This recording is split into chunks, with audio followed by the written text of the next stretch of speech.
The excursion goes from Scranton, PA to Moscow, PA. It's a total of 26 miles round trip. That was Judy Crummy, Marketing Director of Steamtown USA, telling us about our next ride. Steamtown made its first run in the fall of 1984. It's located at the site of the Lackawanna Railroad Station in Scranton. The station has been completely renovated and now houses a quality 150-room hotel.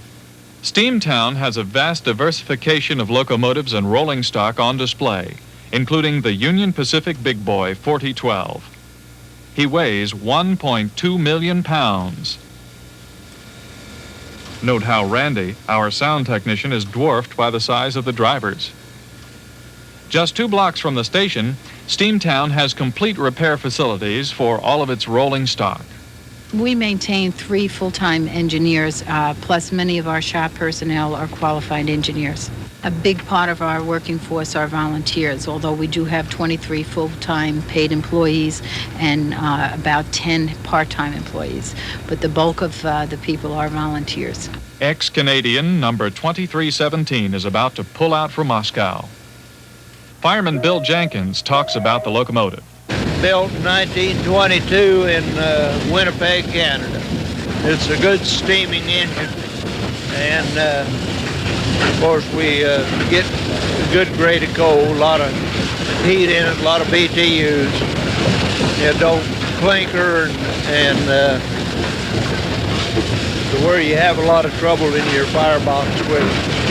It's pretty easy to shake the grates out, clean the fire, and maintain your fire. There's a great deal of railroading experience riding in this cab with Bill, our fireman, and Hugo Lockman, the engineer.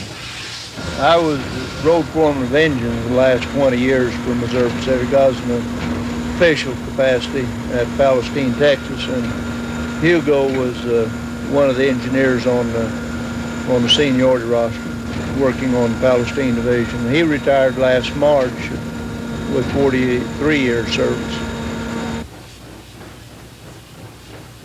Does Hugo like being a Steamtown engineer? Had to retire to get the job I wanted, running steam passenger train. Now the fireman, Bill Jenkins, reflects on coming out of retirement and firing a locomotive again. I started out on coal-burning steam engines as a fireman in 1947 in Wichita, Kansas. And I had about 5 years of coal-burning experience before Missouri Pacific dieselized. But once you learn a little about firing one, why you don't forget all of it. You get a little rusty when you come back, but you pick it up pretty quick. The ride today is a 2-hour round-trip excursion up a grinding 1.6% grade to Moscow.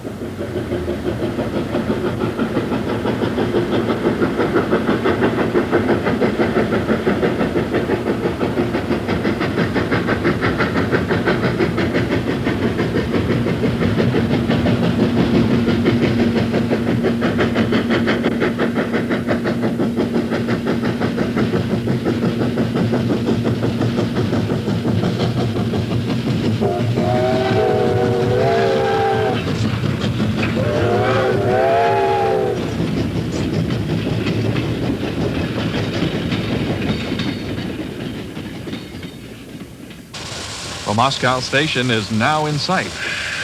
The station in Moscow is due for total restoration. Here, there will be some switching activity. Okay, at Moscow, what we have to do is we have to bring a diesel along with us in order to pull the passenger coaches ahead. The steam engine comes off, the diesel pulls the passenger coaches ahead, and then the steam engine turns around and goes onto the back of the train. We go tender back.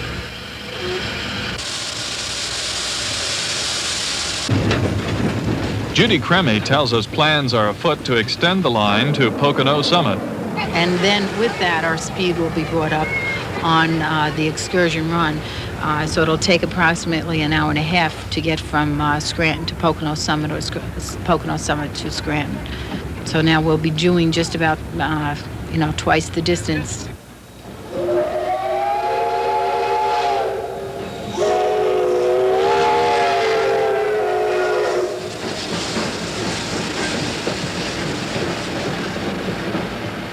500 passengers enjoyed the first run of the day.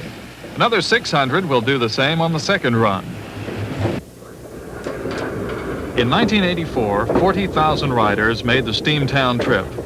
In 1985, some 100,000 rail fans rode the rails of yesterday at Steamtown. Painted in the original Lackawanna colors, number 2317 turns in another fine performance at Steamtown USA.